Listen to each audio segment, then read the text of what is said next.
Welcome to Automation's official design competition. In this video you are joining us for the roundtable discussion of the finalist designs in Category V, the near future hypercar concepts. Your hosts Chris and Rob are joined by today's very special guest and celebrity judge Klaus Cisiora. Klaus is the global head of design for the entire Volkswagen Group and as such has had a major role in the design of virtually every car from the Volkswagen umbrella on sale today. Somehow, he also finds the time to host both fun and informative channels on TikTok, Instagram, and on YouTube. All linked below. Check them out.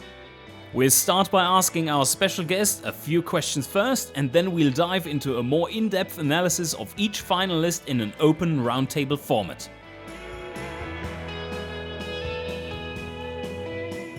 So we're going to start off with a quick Q&A session. So I guess we'll start with tell us a little bit about your responsibilities and your career path to get to this point. Oh, that is a relatively long story. I try to break it down in only a few sentences. I've studied in Braunschweig, a small city in Germany, already very close to Volkswagen. Volkswagen has always been on my radar. I wanted to join as a car designer. That was always a dream, and that was in 1982 when I started my studies. I finished in '89, got hired in Volkswagen, and worked there ever since.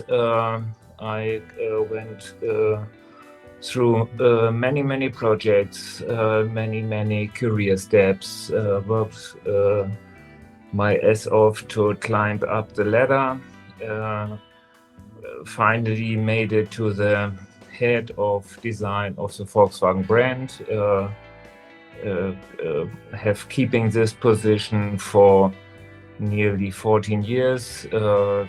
Have done literally with my great team every car from the brand Volkswagen that is on the road today.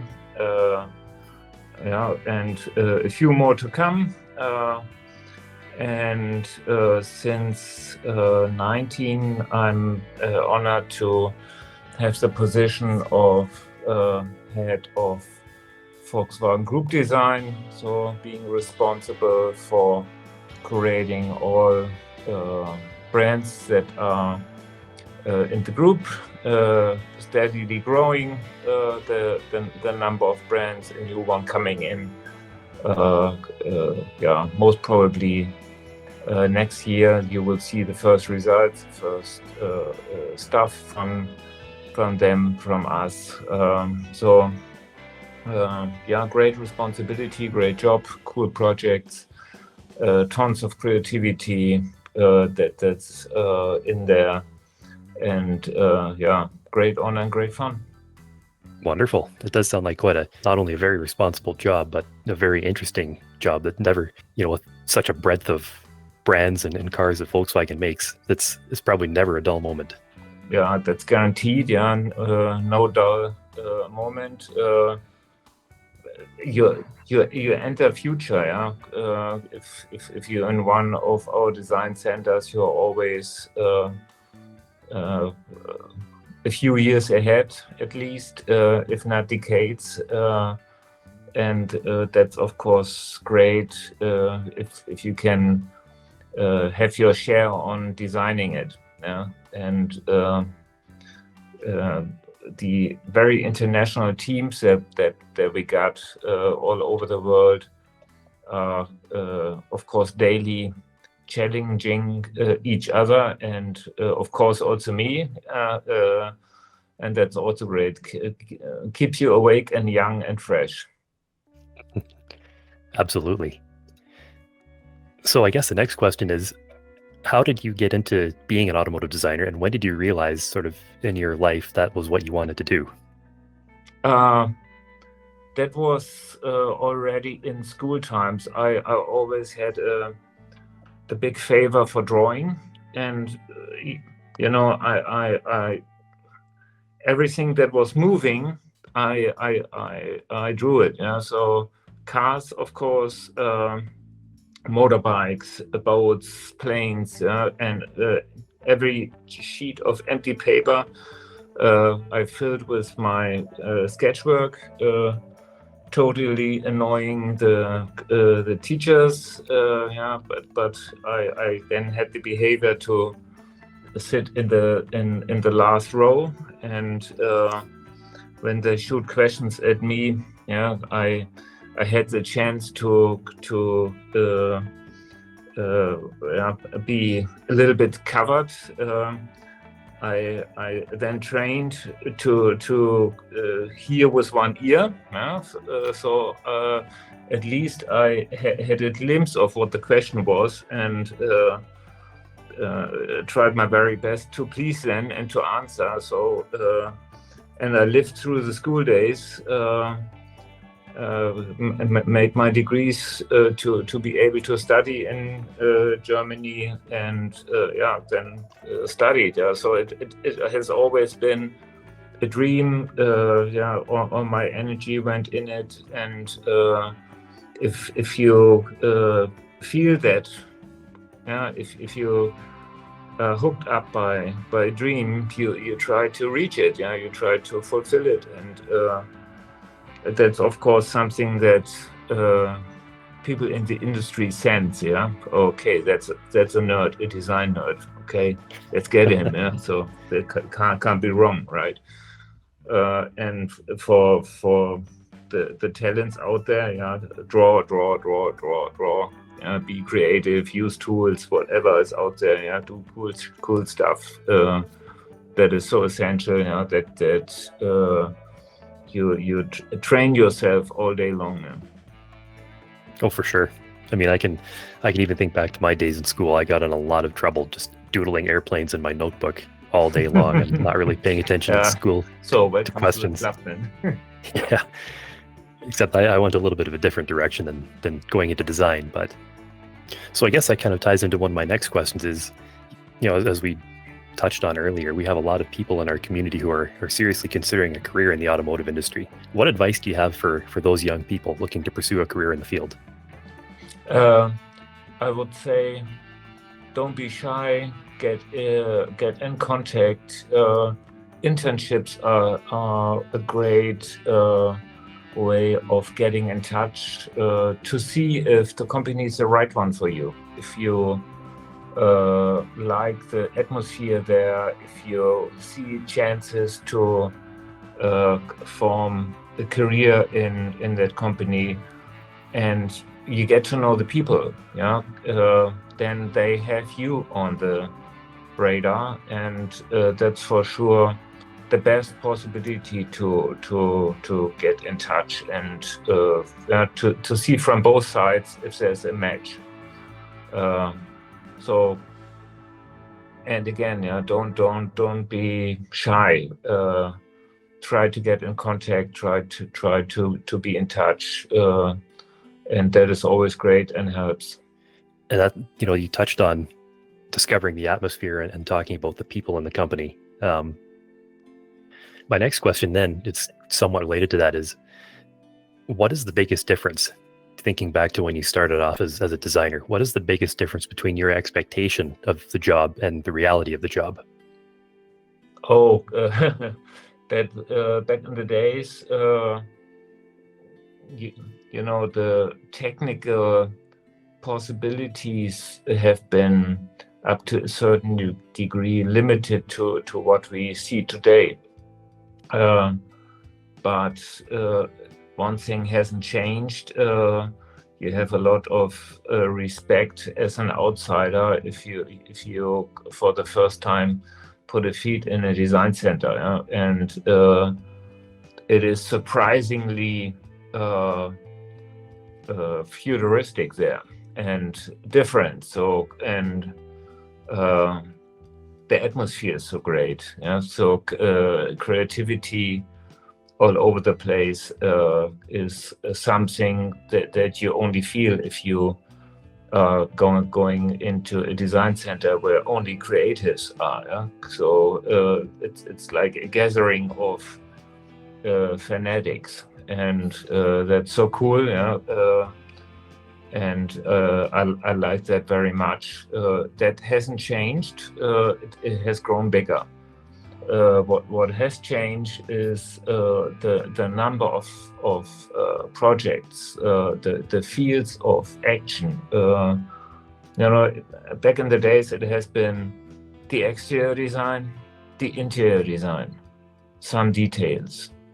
That's it. And there have been maybe 2-3 projects at a time. Today we have 100 projects in one company Oh, wow. at a time, and especially in Volkswagen, as one of the biggest car manufacturers in the world, you have multiple levels of action fields and multiple levels of disciplines and multiple projects from trucks down to two-wheelers. All is out there and all is possible, and even vertical takeoff and landing stuff that we do in China. So it's like Wonderland today, in comparison to what has been in the 80s. I imagine that the skills that you need to keep up with that have changed somewhat to a degree, but I also imagine at the same time the sort of the core of, as you mentioned before, that just never stop trying is still kind of the fundamental of the role, correct? Yeah, the skill sets have widened quite a bit, and also the disciplines. Yeah, so from a sound designer to a material specialist, from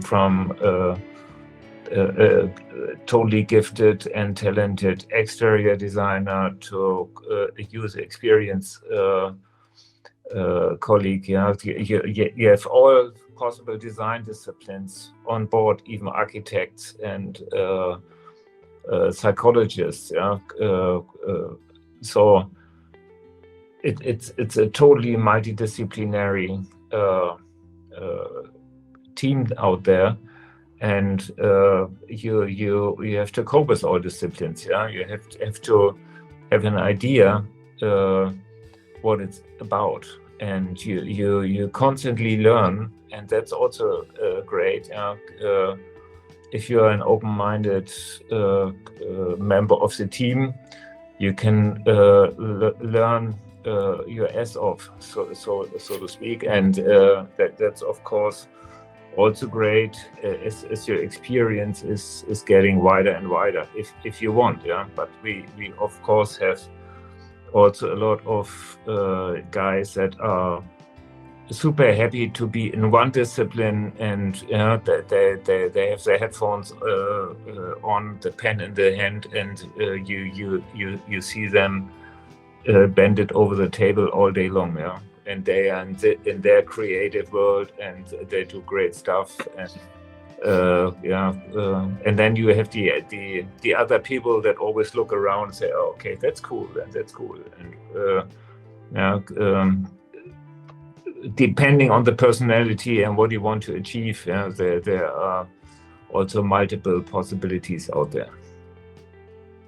Fantastic. That was a really great answer, actually. I guess that kind of leads into my next question is, as we touched on technology changes, obviously the technology has changed considerably in the automotive, and I think maybe more appropriately in the mobility industry, I think is maybe a better way to put it. What changes do you think that are coming or are in development right now are going to have the biggest effect on your work as a designer? The multiple transformations that are ahead of us are very challenging, and will change the face of the industry, and of course also thoroughly the products in the end. The first wave is electrification, together with digitalization. It changes mobility already thoroughly and deep. Second wave is then of course automated driving and autonomous products.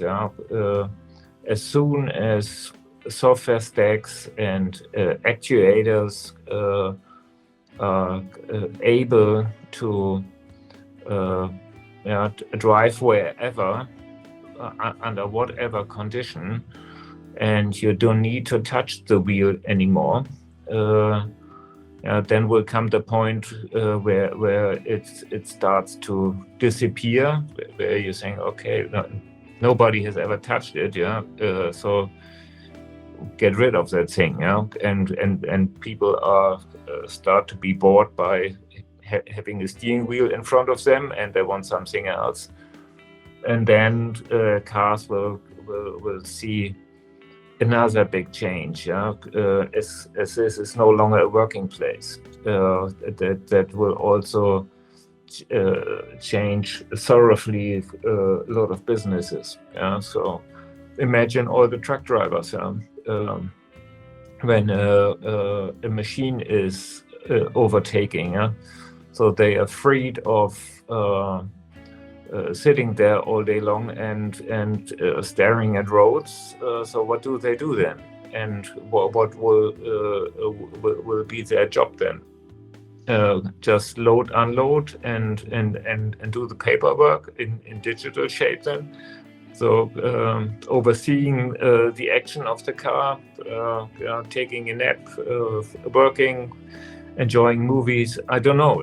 So all this has to be thought out and worked at, and we deeply change transport and logistics, personal mobility. All this will see thorough change, but it will last longer than predicted, as the fleets that are out there on the road are big, and the lifespan of cars is long, and it's getting, by electrification and digitalization, it's getting longer. The cars are not aging that fast, not tear down that fast. And they are super efficient, so the whole transformation will last longer. Well, that's another fascinating answer, I'd have to say. Talking about careers and stuff, this is maybe a bit of an oddball question. If you were not an automotive designer, what career path do you think you would have taken? I guess artist, because that was my second most loved activity, painting. So I guess if I would have never had the chance to make a step into automotive industry, most probably I would have landed in the art field and would sell coffees or being a cashier over the day and paint in the night. I don't know. Depending on the success way that you are able to have in the art field, it's also very complicated to get a foot in there. Definitely. What is your favorite style of painting? Oh, I can't say that I have a favorite artist. I'm loving in general rather abstract paintings, but also super realistic ones. My first paintings that I sold back in the days have been super realistic or hyper realistic paintings that lasted very long to produce, and I should have kept them. Actually, I sold them and I thought at that time when I got a few thousand for it, I made the deal of my life. Yes. Looking back, it wasn't quite so. Yes. Oh, yeah. Mhm. Bad. Okay. Okay. I think we could probably start just having a look at some of the designs here.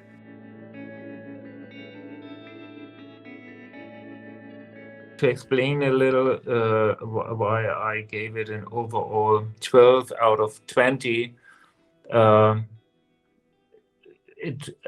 to me that thing is something that if it drives along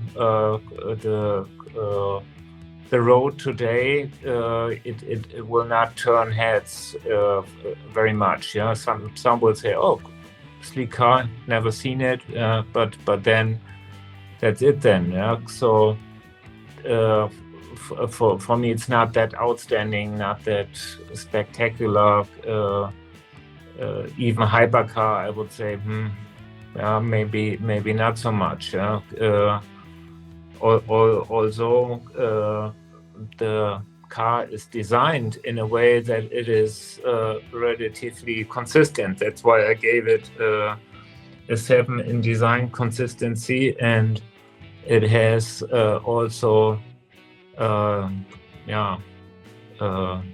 coherent way of performing detailing all across the car, and has a great attention to detail. So also a 7 there.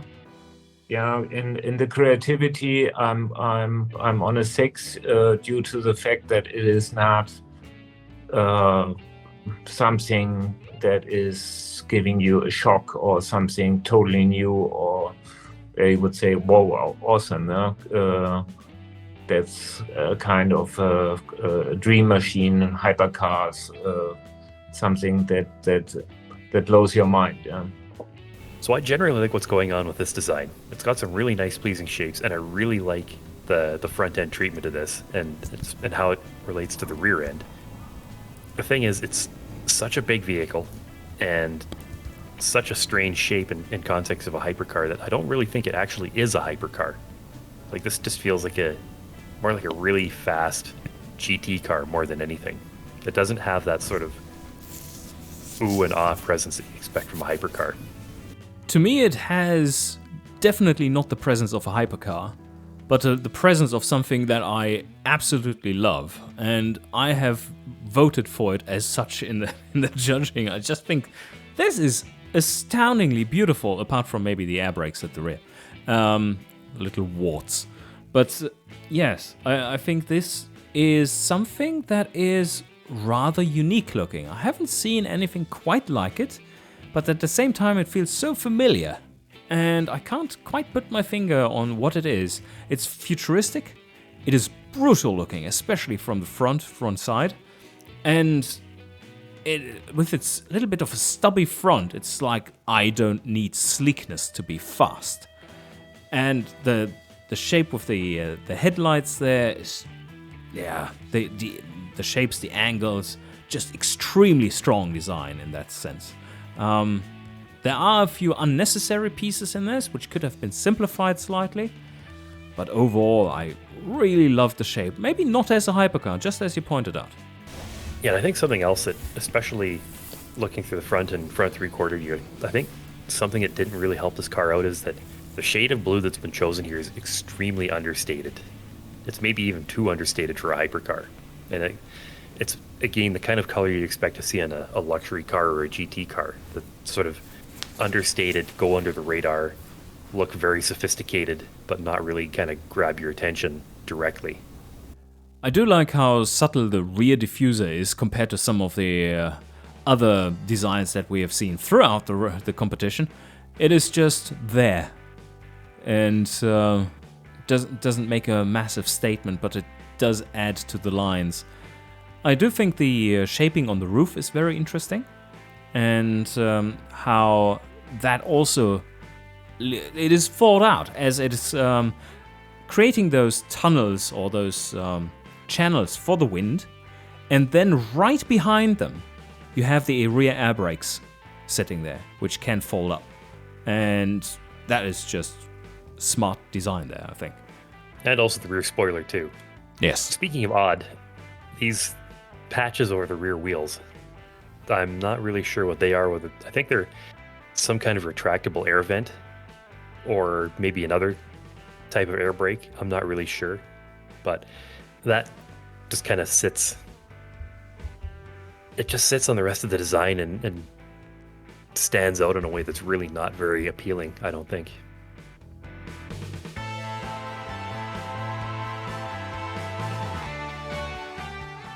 So this one is very special. And overall, I gave it a 10. In design consistency, an 8. In attention to detail, an 8. In creativity, a 7.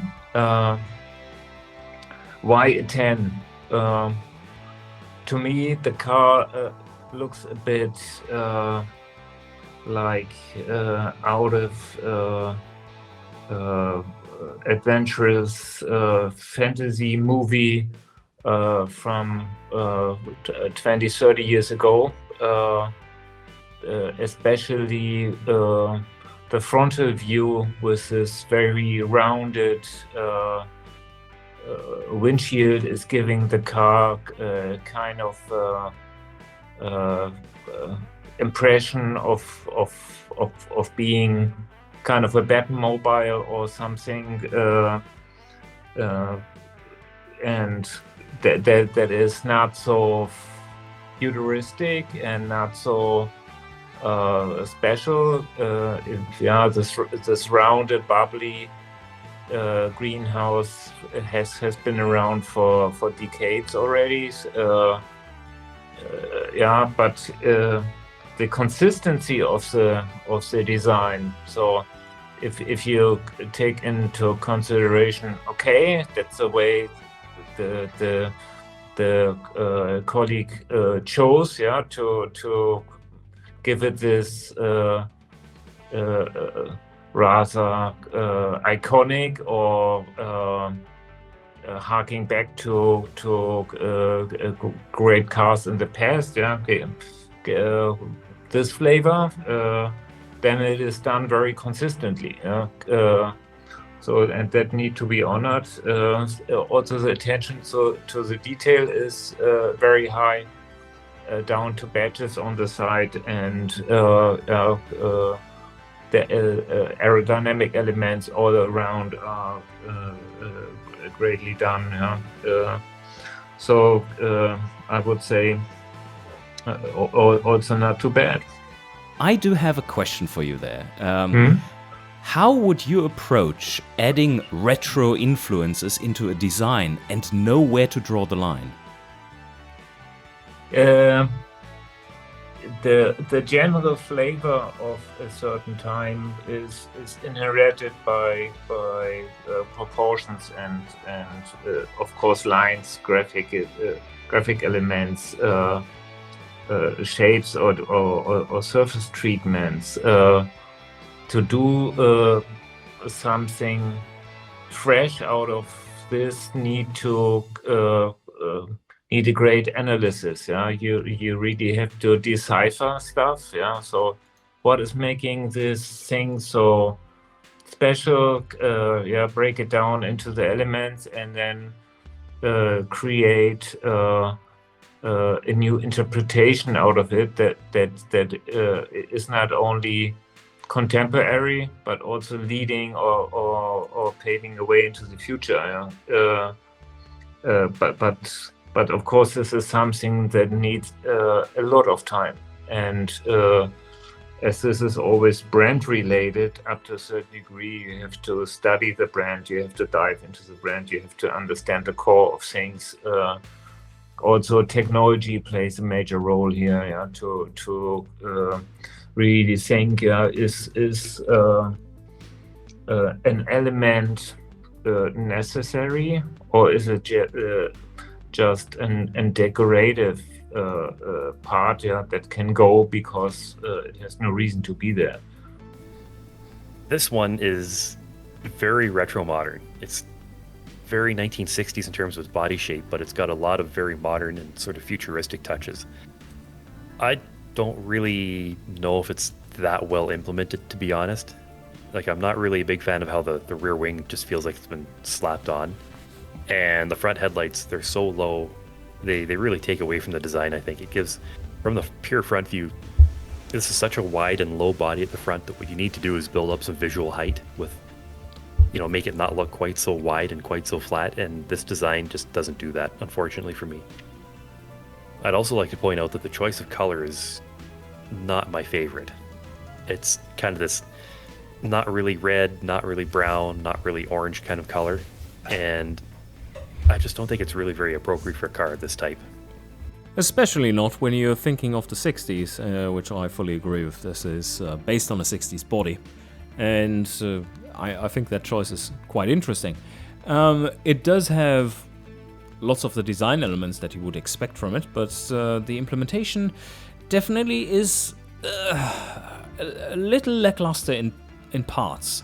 What I really don't like, and just point out two things here, is the ridge on the front hood, the carbon fiber ridge or whatever it is. How it terminates is extremely awkward, and its height seems to be strange.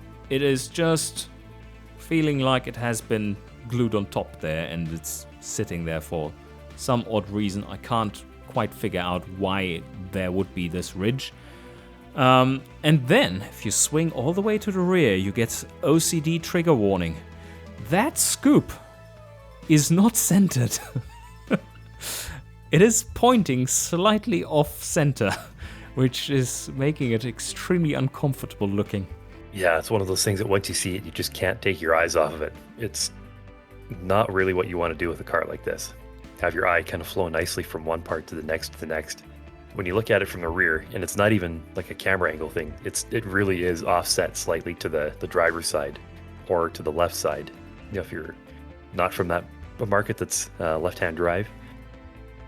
Yeah, I just don't know if that really has the effect that the designer had intended it to have.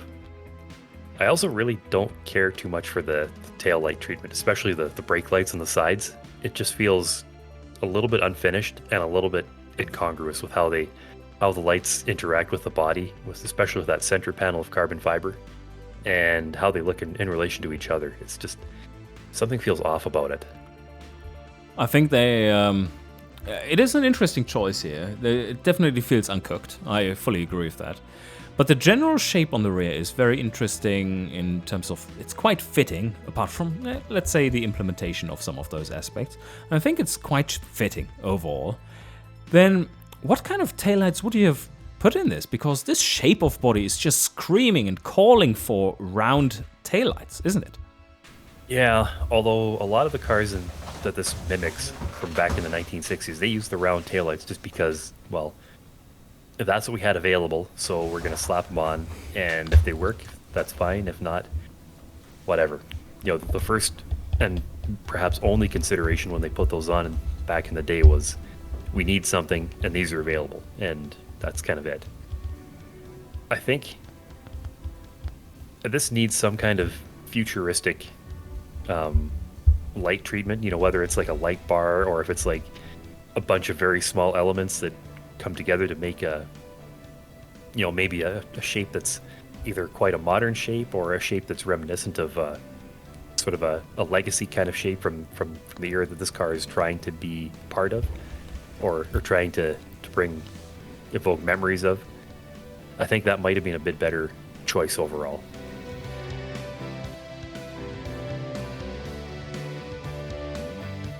Yeah, very adventurous, the thing. Very brave approach. I gave it a 13 overall. In design consistency, an 8. In attention to detail, an 8. And in creativity, a 9. So why? Only a 13 here. The thing is adventurous and special, and it looks totally different and is featuring stuff that haven't been seen on cars in this type of combination.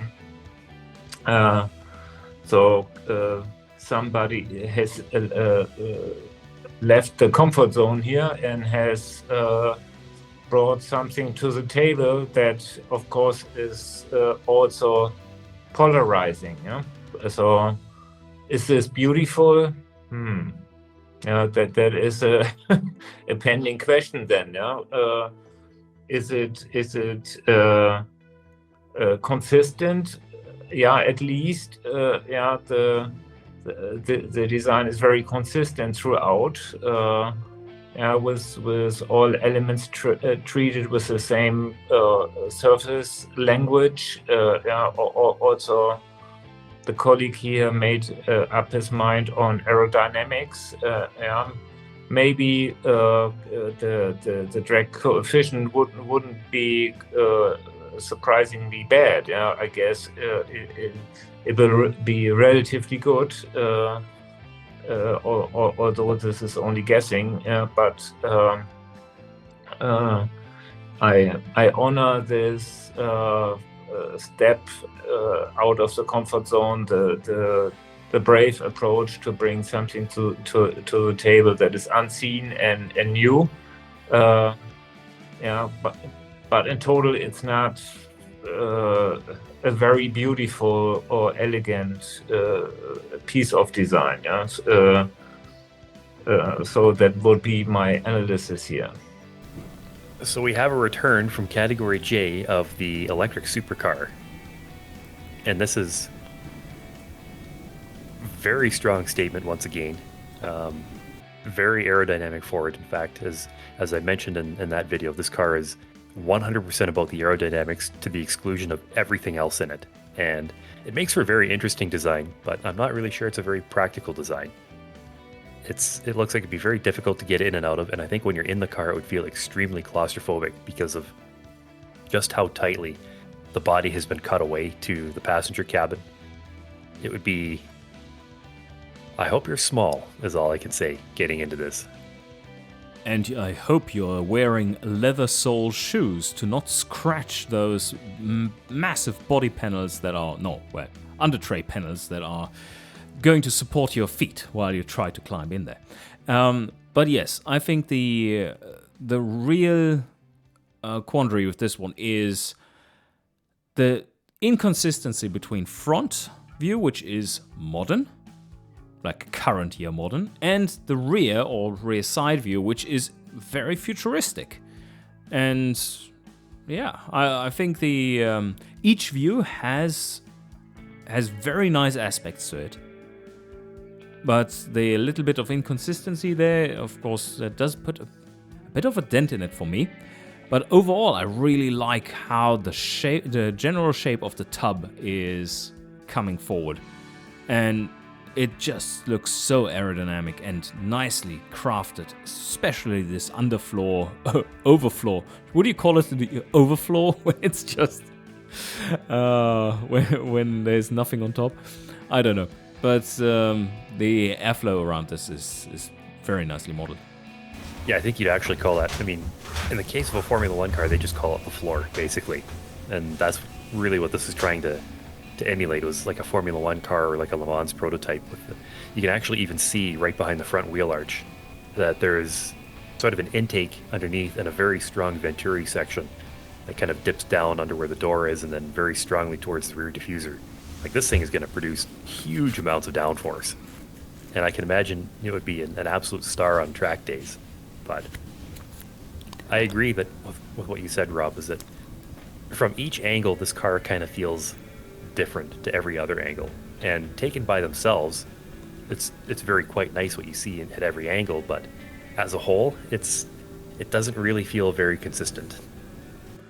One thing that is a little bit sloppily implemented here for this one is the structure that builds the rear wheel arch. You can see that it is a little low poly, you would say. Of course, that is very much understandable because it's completely custom built. But it is somewhat awkward looking with the very sleek front, which is looking very high poly, and then towards the rear, which looks kind of chopped off in places. Yes, that is super hard to do properly, but it does take away a little bit from the design. I'd also like to add to that the way that the front wheel arch, the rear wheel arch begins, it's kind of blunt. You kind of expect it to be a little bit more of a teardrop shape, a little bit more streamlined and sleek, maybe extend a little bit further and be more rounded, and not have that sort of really aggressive cut where it just ends. It's very difficult to do, I have to admit, in automation like this. That would require some very careful 3D fixture work, because you don't really want it to interact too dramatically with the wheel arch and the wheel and make it look a little bit less than believable. But there are ways it could have been done, and I guess if you really wanted to kind of cut a corner in that, you could have just added on a couple of the primitive 3D shapes, and then with the rear wheels, you just put in a wheel cover to hide the mess that you would have made around where the wheel arch is. I think that might have been, I don't know, it's one idea of how I would have made it look a little bit more dramatic and a little bit less sort of like an afterthought.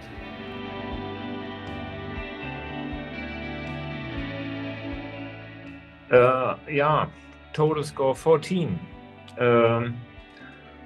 Design consistency is 7, attention to detail 8, creativity 7. Why a 14 here? Again, something that is brave would be something that you expect in a video game. Also a little bit more a livery approach, very racing oriented, air inlets and outlets, where you would expect them to be a unique take on the sidewall design with the partly covered wheels. So you also see the colleague tried to bring aerodynamics into the game. Also, the attached rear spoiler is part of the general shape of the thing. So it's rounding off the silhouette.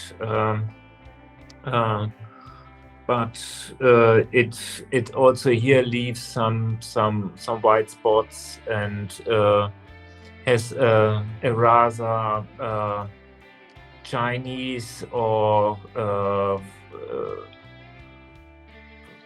from the optics a little bit would suit a game that or film where you would say, okay, that's rather Asian. So cool stuff though. Also the central driving position, and you are also allowed to have a first glimpse on the driving place. So a lot of attention on the holistic concept and the graphics and stuff. So that's why I gave it these points. Where do you draw the lines personally between what you would classify as a hypercar and maybe a track car or a supercar and a GT car? Well, where would you place this one? That is something where I would say that's rather a track toy, and nothing that stands everyday business. Hypercars are cars that can be used on the road and for everyday commuting, although they are not made for it. But they have a roof. They have a trunk, and you can go to a grocery shop with it. Although you will be a showstopper, then everybody is taking pictures of you, and you have to stand a lot of questions.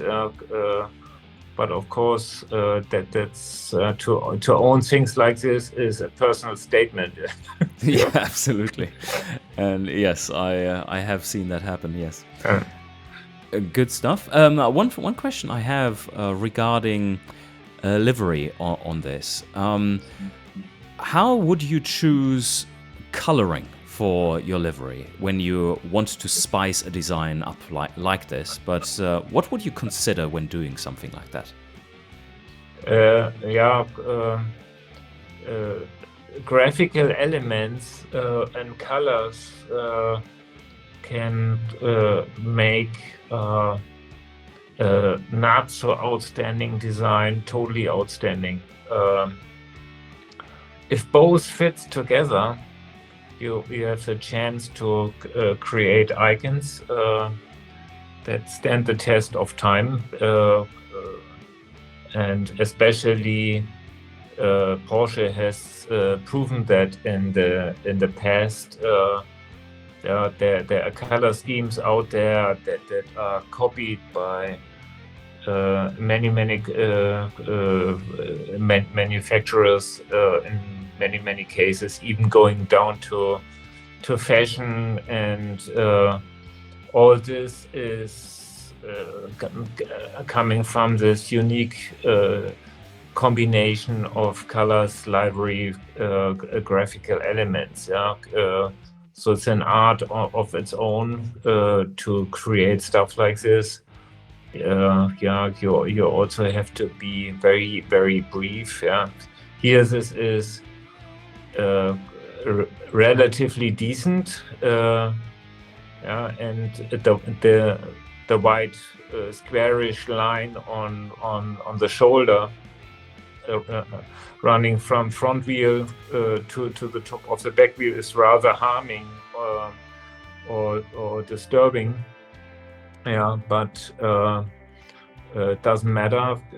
It is sometimes also good to have something that is catchy and rather disturbing, because it is hooking your eye up. But I'm of course on the side to be more holistic and consistent, and try to match body and graphics into one sensational design. I've thought long and hard about this one, because, and I've gone back and forth a lot of times when I've gone through this design. Parts of this I really like, and sometimes when I look at this, I really like what has come together. And then other times I look at it and I just think, what were they thinking? I can't form a very cohesive opinion on this car. Like there are elements on this that are really nice, and there are elements on it that are just really ill thought out. And altogether, it just feels all over the place, and I can't really make a really cohesive opinion on it. Let me try to form a story for you that might help you in seeing where your opinion might come from.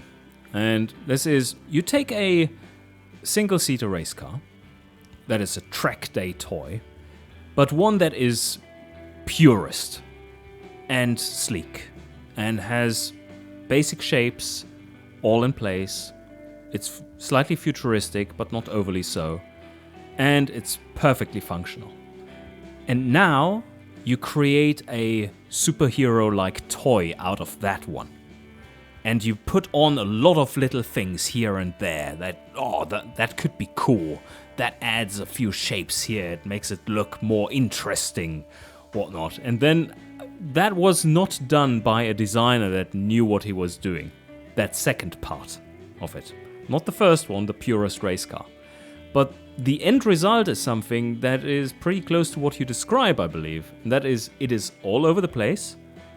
The foundation seems extremely solid, but it then just doesn't get to a concise point. It's all over the place. Yeah, I think the other possibility for a car like this is like you look at the general shape of it, and as you said, it's quite a nice shape.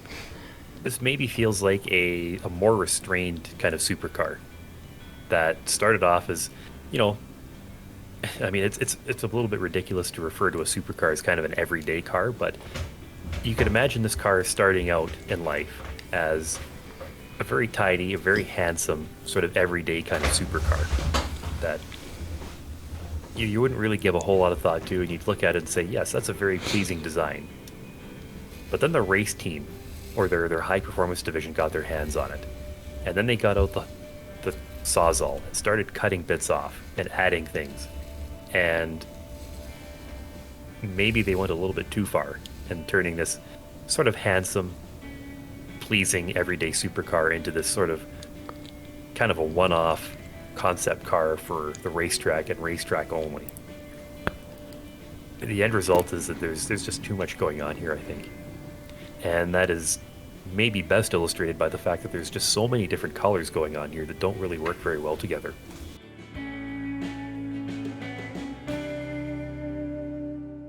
Here I gave a 13, a very unique and different approach in design consistency, 7 attention to detail, 7 creativity, a 9. Again, a very brave and different approach. I liked very much the upper part of the design, kept simple and easy. Where I had my issues, and that's what led to the slightly lower points. Is that I'm missing literally the lower part of the car, especially in the front. You have the feeling that it's like an empty shell, yeah. So the whole lower part of the thing is missing. I would have given it a much higher rate if the lower part of front bumper and rear part is not totally missing. This car to me, when I look at it, feels extremely lightweight. What would you say is the design element here, if you would agree with that statement? What is the design element that you think makes that happen? If you look into side view, the upper part of the body, the body colored element looks like a silk, like a shawl, that is flying in the air. So it has more of this airplane type of disguise in it. So the driver place, the greenhouse, is inspired by airplanes. The winglet type of design of the upper body is giving it this aircraft approach a little. So playing with aerodynamics, of course, and all this rather smooth surfacing is also sparkling this expression, and that's a good thing, but on the lower it is rather static elements and stacked elements that are adding weight. If the colleague would have continued to work with aerodynamic elements and the same surface approach, the thing would have scored far better. Well, this is another very aerodynamics forward car, like our second finalist. It's all about the aero, and I think this is maybe a little bit better implementation of it overall. There are some details in it that I'm not super keen on. Like I don't like the motif of the stripes and the carbon fiber down low. It's maybe a little bit over the top and a little bit too much. But overall, this has a very pleasing shape. Very nicely designed in a lot of the other areas. And something else I'd like to point out is that since this is kind of a concept-y field, whether you agree with it or not, the fact that they went to the trouble and made the effort to really fill out the wheel arches with just really over-the-top wheels and really thin tires, it kind of gives it that concept-y feel. And it gives this thing a presence that the entries we've seen otherwise in this competition just don't really have. This certainly is a design that is really sticking out there, and it's super sleek on the top. If we had a top view of this one, it would just be stunning in how clean it looks.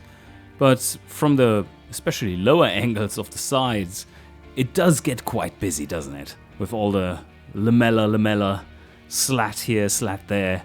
And I think the weakest part of this car is the front. The rear is super strong, but the front, just this nothingness underneath is really grinding me a little from this view. Like the top is beautifully designed, but I think even the headlights are a bit on the small side. Could have been a little bit more elegant and less sharp. But it is such an interesting look. This feels way more futuristic to me than near future. Yeah, I agree that from the front there's a lot of nothingness going on. Like there's the great big cutout for the aerodynamics down low, so there's nothing there just right off the bat. There's nothing really going on in the red bodywork up above, and sort of this car obviously wouldn't have a trunk on it, but sort of where the front trunk would be if this was sort of a more normal car. There's not a lot going on there. And the headlights don't really have a whole lot going on either. And even looking further back along the car, like alongside the passenger cabin and through the rear wheel arches, as you can see, there's, again, not really a whole lot going on. I'm not sure that that's a very good look, and it really does feel in stark contrast with every other view on the car where there is stuff going on. Even looking at the car from the rear looking forwards, there's a lot more going on. I find that rear design absolutely stunning, with this brake light down low, hanging off the rear for aerodynamic purposes, splitting the air there, and just so beautifully implemented as well. And I wish the front had that mirrored a lot more, that kind of design, that something was down low in the middle of the front, so that you create more or less two main channels for the air to flow through, guided by all the lamella in the world that this car has, all taken for itself. There's one prototype. The entire lamella production of the entire world has gone into it, it looks like. Also, what I am quite curious about is, while the car feels extremely lightweight, the thickness of these slats or lamella all around the car, they are really thick looking. And I think that in general, for the whole car, looking at the whole car, that fits quite nicely. I don't know what they are good for though. Like, okay, you have some kind of separation, but most of these are not structural parts. So, and also, are they hollow then? Or what would you do with them? Yeah, I kind of question. I mean, I can see what they do in the rear. I mean, in the rear, they're kind of redirecting airflow coming out of the rear wheel arches and out of the rear, off the rear of the car. And they sort of work for that, but they're also not really, they don't really have the feel of like a lot of the diffuser elements that you'd see certainly in race cars and of sort of modern and contemporary eras. Along the sides, yeah, I don't really know what those do other than just add a lot of weight to the car visually. And the thickness, I think, really is what's making the car feel very heavy, especially from the pure side view. These are so thick, and the way that they play with the light is just, it makes the car feel very, very fat and very heavy and not very appealing in general.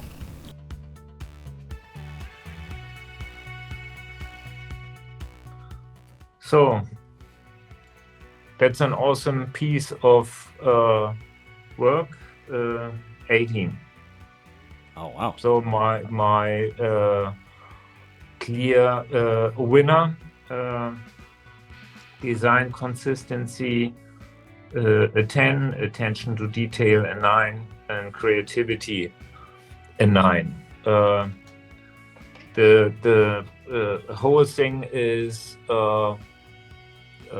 very consistent, very nicely designed. The surfacing is great. The attention to details is also very nicely performed, and it's a very professional take on it. So you also could imagine this on the lawns of Pebble Beach, and the people will pay millions to get it. So it's also a very emotional interpretation that of course plays with elements that we all love. But in a very unique way, mixing together elements from 50s, 60s, and stuff from today. Now, I should point out that the previous finals was made by the same person as this one, and you can definitely see there is a theme, a consistent theme between the two cars. But I think in this case, it's much better implemented in this one. Even though a front-engine, rear-wheel drive car is not necessarily traditional in terms of what a hypercar is, this feels very, very retro modern and done very nicely. Like this evokes a lot of the classic race cars of the mid to late 1950s, like the Jaguar D-types, the Ferraris of the era. This is retro modern done right, and it's very hard to find any significant flaws with this one. Like starting at the shark nose at the front, it's just classic shape there. It's really well implemented. I do think the headlights could have been a little smoother, because yes, you are dealing with a pretty sharp shark nose up front, but they are very, very sharp, those headlights, the corners of them. And otherwise, there's just excellent flow throughout the body, and all the detail that has been put in a very subtle way. Love the side exhaust pipes there, even though they look absolutely massive. There is a lot of room there for an engine, so they are forgiven for that, I guess. Yeah, the side pipes are maybe a bit of a miss. They're so big that your eye kind of gets drawn towards them. A little bit smaller, like maybe half the size.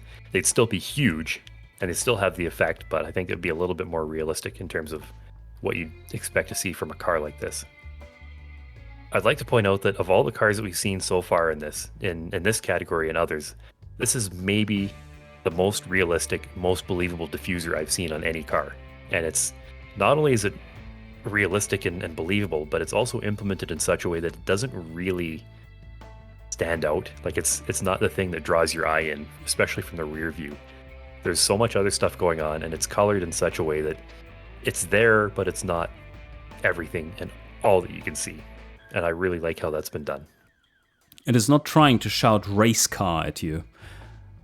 And I think the lines in the rear, even though you can see that there are limitations for how automation is working, and in that it's very hard to make very smooth lines unless you are called Zack Speed.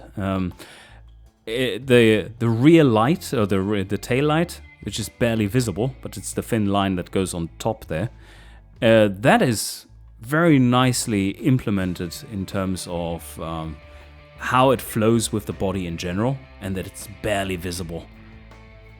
Yeah, I agree. That's very nicely done. And it flows very nicely with the lines in the rest of the car. Another thing I'd like to point out here too is that the twin cockpits of this car are very nicely implemented and give it a very, that's maybe the strongest sort of retro modern feature in this whole car, is just how those look and how they interact with the rest of the design. And especially from the rear three-quarter view. It's well, there's no other way to put it. It's stunning. And the wheels, again, a common theme with the previous entry made by the same builder. The oversized wheels in this give the car a huge presence, and it's a really nice presence, I might add. I mean, I'll be the first to say that big wheels like this are not necessarily the most practical thing on road and on track, but from an aesthetics perspective, absolutely A+. The only thing I wish, and this is admittedly a limitation of automation and how a lot of the fixtures have been made, I really wish that they weren't just 4-lug wheels, because that just feels to me like something you'd put on an economy car. Center lock wheels or 5 lugs, I think, would have been more appropriate, but that is such a minor little nitpick, it's almost not even worth mentioning. I have another micro nitpick, and that is that the letters seem to be floating in the rear. But yeah.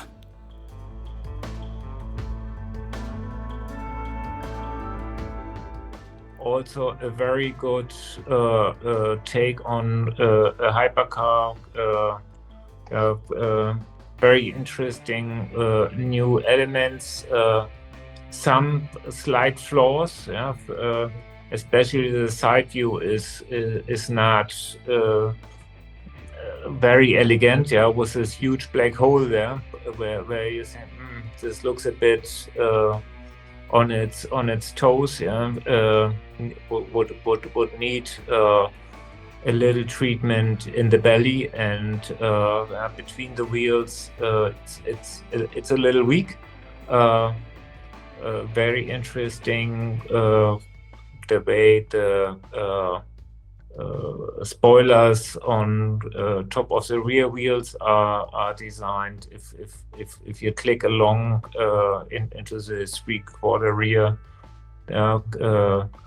also playing with aerodynamics, so it looks super powerful and is also a fresh take. Good proportion, so, and very interesting features. Very interesting. With this straight back view that we have there, I wanted to ask you, the rear spoiler in this, while I think that it adds a futuristic element to it, as it's kind of cyberpunk-esque in its design. And I wanted to ask you, with that element more or less being the only thing that has sharp edges on the design, do you think it is a positive or a negative? Would rounding it off benefit the car, or would it take away from it? I would say if the treatment of this lower air duct that is a little softer but still very prominent would be mirrored to this top black thing, the score on consistency would be even higher. Now there you see it's kind of disturbing a little, although it works in combination with the lines coming from the greenhouse, forming this triangular shape there. But as a whole, the rear view needs a little bit more consistency. So I guess, if you would treat it a little differently, the thing would have been even better. Well, you can't say this car doesn't have presence, that's for sure. It's just over the top aggressive, over the top mean, and it has a menace to it that I don't know if we've seen a car that has quite this much sort of almost ominousness to its appearance. It looks like it's fast. It looks like if you're this car's opponent, on track day, that whatever you've got, you're gonna lose. This just feels so strong and so powerful and so angry that you'd be a fool to challenge it on road or on track. And it is very nicely implemented, although I would point out that while it feels aggressive and has all those characteristics that you listed, it also feels overcooked in some aspects, like over-designed. My first impression of this was, oh man, this is busy looking. And I still can't quite shake that. Also, those shapes in the wheels that look like air traps for absolute aerodynamic inefficiency. I can't quite get my head around those. But one thing that I would like to point out is how extremely busy the rear end looks, with all the little shapes that are baked into the top of the car. The general theme here with how the two strong lines go into the rear wing and connect there to form this little cross or triangle, I think that's beautifully done. Rear wing looks almost cyberpunky because it's so rectangular, or, well, so edgy, and the rest of the car absolutely isn't. So that is a weird one, I think. Yeah, I agree. I like the way that the triangle repeats itself. It kind of, again, adds to the ominous feeling of the car. I mean, it's like a Black Widow spider with the hourglass figure on the back. You know, it just says, I'm dangerous. The rear wing is, I agree, maybe the weakest part in the entire design. It's in that it doesn't really fit with the rest of the car.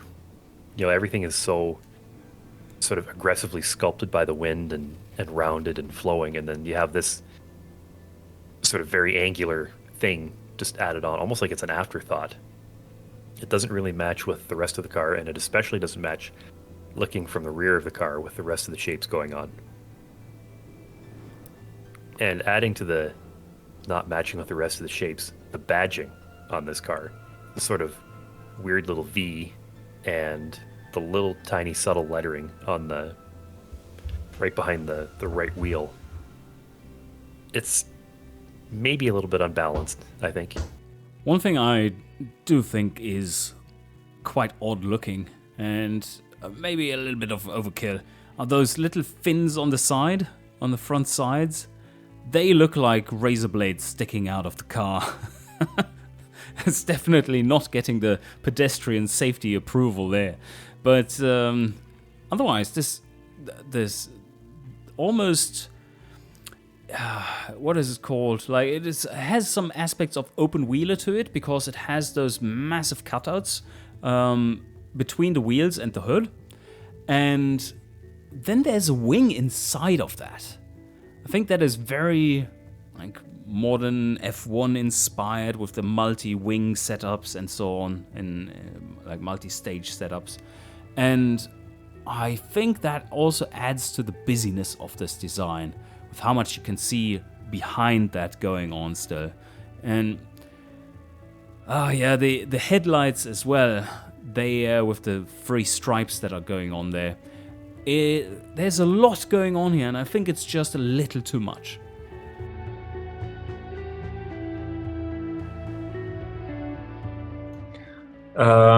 Yeah, 10 overall. 6 in design consistency, 6 in attention to detail, creativity, 7, and I also tell you why. The arrangement of shapes and elements, the way the things are coming together is rather a collection of different elements that are not shaping one holistic expression. It is not giving you this emotional kick. You see elements and you may say, okay, I've seen something like this here and something there, and but it's not fitting together into one new type of thing that is blowing you away. It looks also a little hefty and heavy, not very elegant though. Also, the treatment on the side is also not very nice. So that's the explanation for the rather low points here. Minimalist design is the hardest of all. If you cut down the number of elements, you quickly recognize that proportion is everything. So if the proportion is not right, you're done. You will never achieve an outstanding design. So you have to dive into architecture, into technology, and that is what makes minimalist design so complicated and hard to achieve. Designers tend sometime to go the easier way. Okay, I have a flaw in proportion, so I throw design elements and cover up what is not well proportioned. We as designers should strive for a rather minimalist, better design quality to try to bring to life perfect proportion, and then leave away unnecessary stuff that has no reason. Try to avoid over decoration that is giving you a hard time to bring consistency to life. This one is a bit of a miss for me. Like, it's trying to be minimalist, and I see where they're coming from with that, but it's maybe too minimalist in places, and in other places there's just too much going on. I mean, props to them for completely cutting the roof off this body and then putting in the single seat body, or the single seater and canopy, but from the side profile, I think it's got a really strange look with that one great big fixture for the intake, and also the way that the body's been cut out with that one bit of body molding. It gives this thing a really heavy feel, and with the roof cut away and with that scoop in the rear, it gives kind of an awkward proportion. It's very rear heavy, and sort of, it almost feels like it's been two cars cut in half and glued together right at the joint between the canopy and the scoop. I think there are, apart from the general line of the body in this side view, the top line that goes over the wheel arch and all the way to the back, which is nicely smooth and so on, it doesn't have any lines that would convey a sense of motion forward. For instance, in the straight side view, you have this big body molding that is just central, and that is almost perfectly symmetrical. That has a very static feel to it. It doesn't help the design or the flowiness of the car at all. It just seems in place and there's nothing happening. This thing is static. I think that contributes to the overall feel that you are having there, Chris, that it is feeling heavy or sluggish even, maybe. Also, I think the color is just... it's very weird, because it's... to me, it tries to imply futurism, which goes together with the kind of minimalist design, but it then, from a feel of it, completely fails, as it does feel very heavy. It doesn't feel elegant in that sense, because it's so heavy and sluggish in that mega large single vent up on top, and just the general shape of the car is very, very thick. Yeah, I have to agree that the color choice on this car is very unusual. It's not what I would choose for a hypercar or any kind of a performance car. This is the kind of color that you'd see in a 1997 Toyota Camry. Also, why classical wing mirrors on this one? Just classic shape, no camera, something that is looking or attempting to look this futuristic. That seems very out of place. And I think this would have looked quite a bit cleaner and even more minimalist in the front view, where I think the minimalism is almost getting a little towards the busy side, and certainly inconsistent with the pure sides. They kind of stick out in a strange way. Also, the front diffuser there, or the little wings rather, on the lower end, with how they are broken up and the intake that you have at the front gives weird reflections with this particular lighting. It does look incomplete.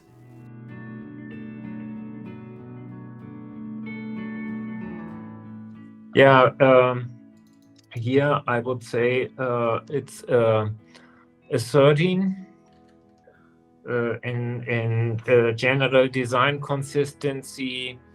I would give it a 7 in attention to detail. Also a 7, and creativity also a 7. There are some elements that are rather unique but disturbing. It's kind of a mixture of Formula One elements with cars that are seen in 24-hour racing. So a rather wild thing with a lot of aero kit. I wouldn't call this necessarily very elegant or nice. It is rather functional oriented and purpose driven. So giving me a harder nut to crack on elegance and design that lead to this rather lower score. Is there such a thing as over-designed, which you just probably stated indirectly, as in yes? And if so, how do you know where to draw the line and like when to stop? Yeah, if things are that is more an expertise element that comes from your belly. You know if one stroke more on the painting is just too much. And it's of course also experience that you gather over time or collect over time. And that is what makes a designer great. That he starts to or she starts to avoid things.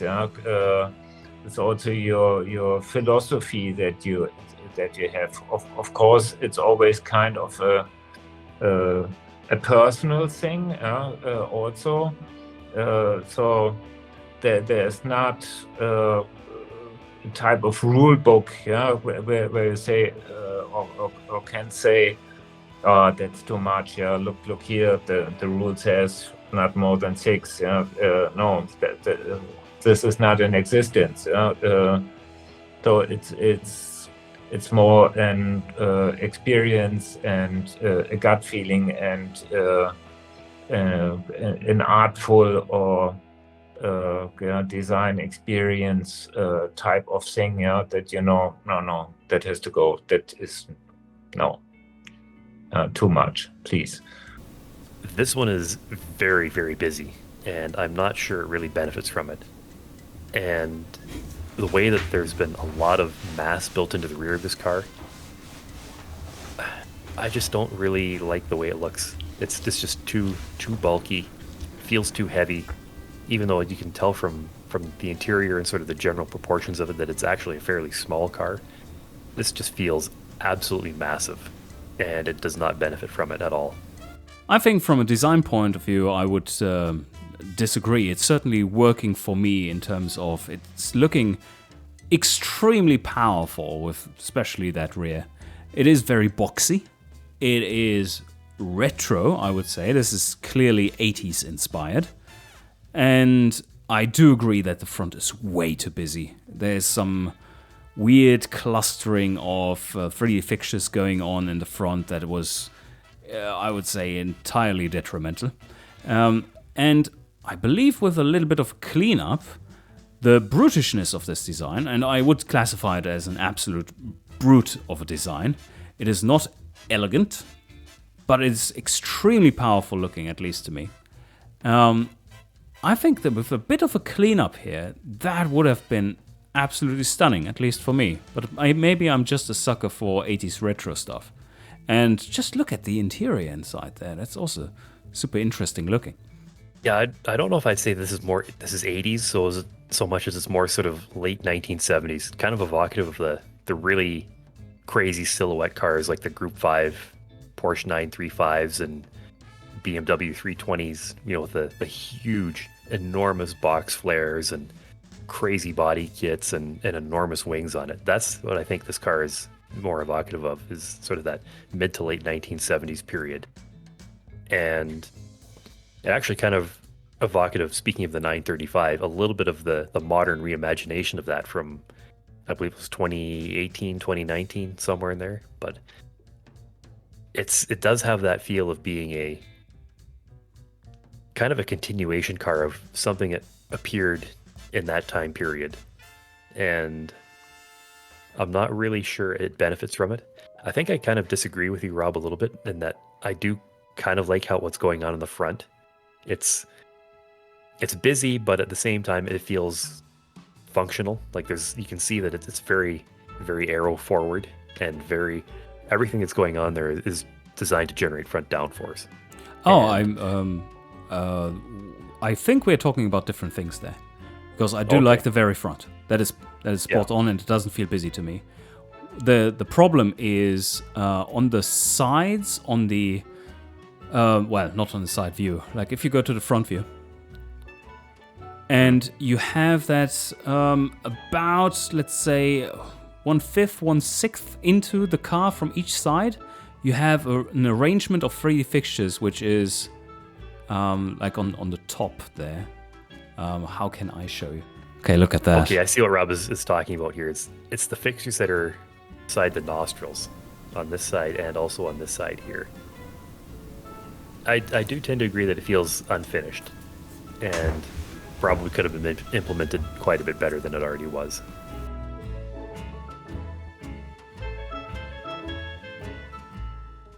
Yeah, I would give it a 14. Very well balanced, very, very dense, very compact, yet modern. So also a relatively high rating. Looks powerful. On design consistency, I would give it an 8 in attention to detail, also an 8, and creativity a 7. Yeah, you see a little bit of Koenigsegg, a little bit of the TT capsule on it. Yeah, the dense feeling of the body is also related to TT, a Porsche fender. So there are things in there, but in its combination, it's well crafted. I wanted to ask you on this one, something that I noticed is that on the rear, it seems to be converging towards a very high density of design elements. And I would like you to comment on that. Yeah, it's too much. I would fully agree with that. Expected you to point that out. Yes. Yeah, the front, a 3/4 front and side is better than the rear. This is a very different take on the near future hypercar than probably any of the other designs we've had, in that this is a very small car, extremely small car. And some of the issue with small cars is that it takes a lot of work to build presence in a small car. And I think generally the designer has done that. There are a few spots here and there that I think they've missed a little bit. I'm not really too keen on the overtly amber turn signals elements, both front and rear. I think they really kind of take away from it. And I think some of the taillight elements, especially the lower part where it kind of drops down from the light bar and then heads back in towards the center of the car, that's a shape that doesn't really repeat anywhere else in the rear design, certainly. And I think I'm not really very keen on that. They probably could have done without that, I think. But also I think there's just way too much going on in the rear hood over behind the passenger compartment and heading into the rear wing, which is a little bit unfortunate. A little bit less in general, I think would have been better. If they've got rid of some of those clusters of 4 side vents, maybe would have been a little bit sharper, and perhaps changed the size and shape of I don't think those are vents so much as they're just sort of cosmetic elements, but if they'd maybe made those a little bit less dramatic, how deep they cut into the body would have been better. When I'm looking at this car, front view, that's pretty solid. There's not much to complain about there, right? It's really solid design in general. The headlights are not my favorite, but I can see that work. And then you spin it around a little bit, and the sides are really nice. I think the body molding there is spot on for a more, let's say, light sport premium would be the demographic that this would be aimed at in terms of general car design. And then, holy yeah. On the rear, the pure rear, it's such a mess. Throw all the design elements in there, and then you just smush them together a little bit from top and bottom. You can see how the taillight, the line taillight, already bends from the weight of all those fixtures that are put in there. And I think it's so overdone. It is almost comical how overdone this rear is. I really like the compact look of it. That's pulled off very nicely. And that's maybe probably my favorite overall thing about this design, is that it's showing that maybe we don't need to have these great big enormous hypercars to have extreme performance. Maybe we can build that into a smaller package, especially with electric motors being as compact as they are. Or maybe it's got an internal combustion engine, maybe a 4-cylinder engine that's been boosted up to enormous numbers, but it doesn't need much, more than 600 or 700 horsepower, because maybe this is a lightweight car. I don't know. It's an interesting idea from a creativity perspective, for what the design brief was supposed to be is a future hypercar. This gets full marks for that. The construction of it, maybe not so much, but I think the idea and the concept behind it is a real winner.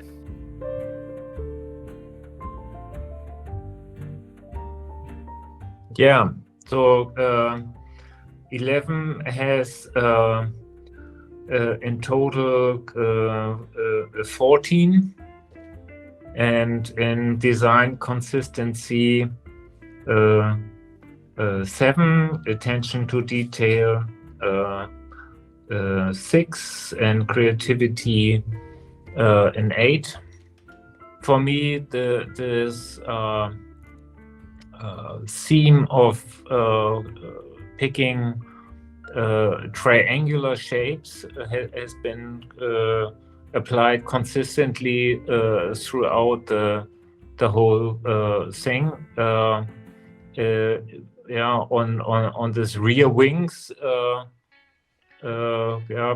may they be not very aerodynamic, and rather helpful to keep the car in its longitudinal movement on the track, than producing downforce. But there's this massive diffuser. It might work. If you go back to the side view, one can see that this wedge element is connected to this light signature or horizontal black element in the back. So it is very consistent, a very consistent approach. The body looks relatively well balanced. The front has a unique light signature, a little inspired by Lamborghini. But all fine, but not. This one feels a lot like a toy, and not like a track toy. I'm talking about like a toy that you would get under your Christmas tree all wrapped up when you're 8 years old. Like a little RC car or a scale model or something. It's just a little bit over the top in some ways. It makes it not very believable. I'm not really. Well, it is consistent from front to rear. It's sort of the fins and the almost split X shape between the headlights and the rear taillights. I don't particularly care for it too much. I don't really like the rear diffuser very much either, and I also especially don't like the gigantic drain pipes of exhausts on this car. It's just a little bit too much. But I think of all the features that I don't like about this one, the choice of color is just awful. This is the kind of color that if you saw it in nature, you'd be seeking medical attention, and I'll just say that much. It's just not a pleasant color to look at. Yeah, okay, I can definitely agree with that. It's also making it even more toy-like with that color theme, because it's so in your face and obnoxious that it kind of feels more like a provocation. And toys are great for that, like to stick out. And this one definitely wants to stand out with the rocketry imagery going on for both headlights and the fins. And I think that I've already touched on all of those things in the main video, so I don't have to repeat any of that here.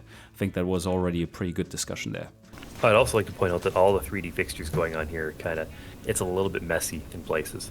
The other thing too I'd like to point out is with all the angular stuff going on, the two nostrils in the front really just don't fit on the top of right underneath the windshield. It's just another shape in a field and just a mass of shapes that don't really go together very well. And as you would point out, they are also very large and placed in a place where they really don't do anything, do they? Yeah, they take lots of air in, but where does that air come out? And being front-facing like that, you're getting a really powerful ram air effect. So you're taking a lot of air in. Does it just dematerialize? I don't know.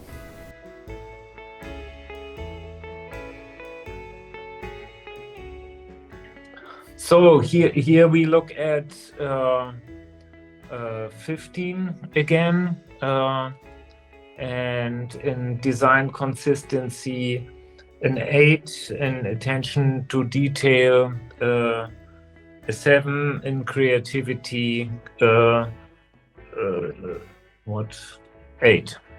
Again, the thing looks pretty hypercar-ish, supercar-ish, and is of course a collection of elements, but not put together in a way where I would say, okay, that's an awesome piece of design. Yeah? So the front is not really fitting to the rear 100%. Yeah, the best view is the front view, where you would say, okay, cool. Yeah, but when you come to the side view, then it starts to break down a little. Yeah, so also telling us that an object needs to be beautiful or well proportioned or well thought out from every perspective, from every viewing angle, and not only from one. I was impressed by the creativity of the taillights. Yeah. We've seen some car manufacturers, what comes to mind is Aston Martin, there, dabble with some really weird stuff that's a little outlandish. Is that in general something that you would classify as an element to grab attention, or is there also some deeper functionality meaning to doing such things in general? If you have only few cars on the road, and that is the fact with supercars or hypercars, they are rarely to be seen, and if then you don't have a head turner, that is also a problem. So some then fall into the trap that they do stuff that is just totally over the top, and it will never stand the test of time then. It looks super nervous, rather ugly, or disturbing, but of course it catches attention as it stands out and on the road or on exhibitions. But the problem is that people might say, nah, this is too much, I don't want to be seen in such a thing. So you just then have maybe only few customers left, that say, no, I'm so extrovert, I need it. That's my machine. Yes. So this one feels very believable to me. It's got a shape that's very reminiscent of what we see now, but it also has a feel of the future to it as well. It's got a lot of aerodynamic stuff going on in the front, but it's a lot more subtle than some of the designs we've seen, and a little bit less in your face, a little bit more considered. I do quite like what's going on in the rear, and while I will agree that the taillights are perhaps a bit on the controversial side in terms of their shape and in terms of what's going on, I actually kind of like it. It's an interesting implementation of the design, and it's an interesting implementation of the shapes. I think there is, in places, a little bit too much going on, like especially here from the front three-quarter view, what you see going on behind the front wheels with the strakes going in two different directions. I don't know if you'd ever see anybody actually do that in the real world, because you're basically taking air and turning it in two different directions right beside another airstream that's going in a different direction. So it's kind of a weird thing to do, especially in relation to that gigantic air intake right in front of the front wheel arch. It's like it almost feels like they're directing air away from that. So some strangeness there. I mean, I think that's maybe the weakest part of the car. Overall, this is generally quite a nice design. What do you think, Rob? Oh, absolutely. I do think they're too busy in places, especially there behind the front wheels, is just to the car's detriment. Just leaving those fixtures out would have cleaned it up a lot and made it better, because the front is good, even though I don't like the shape of the headlights being completely angular, while the rest is quite nicely rounded and shaped. They don't quite fit that bill. And otherwise, I think this has great presence. It does look great and fast. It looks like a really big car, but also one that can back it up with actual performance on the track. And just really, this profile view, and especially the 3/4 back there, just a beautiful car overall. And I do love the creativity that is going on in the back. There are tons of fixtures being used there, but in a way that doesn't overwhelm you. It is odd, it is creative, but it's not completely out of place and not super busy. It is kept pretty clean for how much is going on there.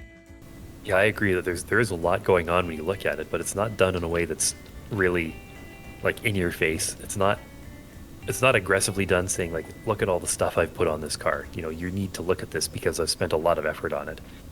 The effort that's gone into this, I mean, it's still there, but it's done in a very believable and subtle way. I quite like that. I like the way, especially from this rear 3/4 view, this car has a very sort of late 1990s Le Mans prototype feel to it. You know, very long, very low.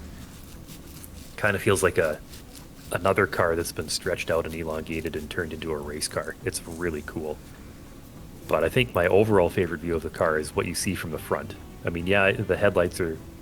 It's not really the headlights so much as it's actually a vent that's been ringed by headlights, but just the way that the shape builds over the front wheel arches and the vent in front of the rear wheel arches and the wing, everything is nicely framed, and it gives the car a very strong presence, which I really quite like. One detail that I'm not really a big fan of is the way that the rear wing is mounted to the body. I get that it's a very mechanical thing, and it's very cool to see all the linkages in place, especially since this appears to have an active rear wing with, you know, a drag reduction system of some kind. But with all of this stuff out on display, it feels a little unfinished, or maybe I don't know if this car has just come off the track and some of the bodywork has fallen off and it's suddenly exposed when it shouldn't be, but I think that's maybe a detail we probably could have done without. I'd like to thank you, Klaus, for your time today. It was very much appreciated, and your knowledge is invaluable to improving our community, and it's going to be greatly appreciated. So thank you very much. Yeah, enjoyed it quite a bit, gentlemen, and thanks for having me. Great stuff. Cool to see it. A new field for me, so always explore. Cool. And that concludes this category. A big thanks to our guest for joining us, and thank you for watching. Check out the links below and subscribe to the channel to not miss any of the competition videos.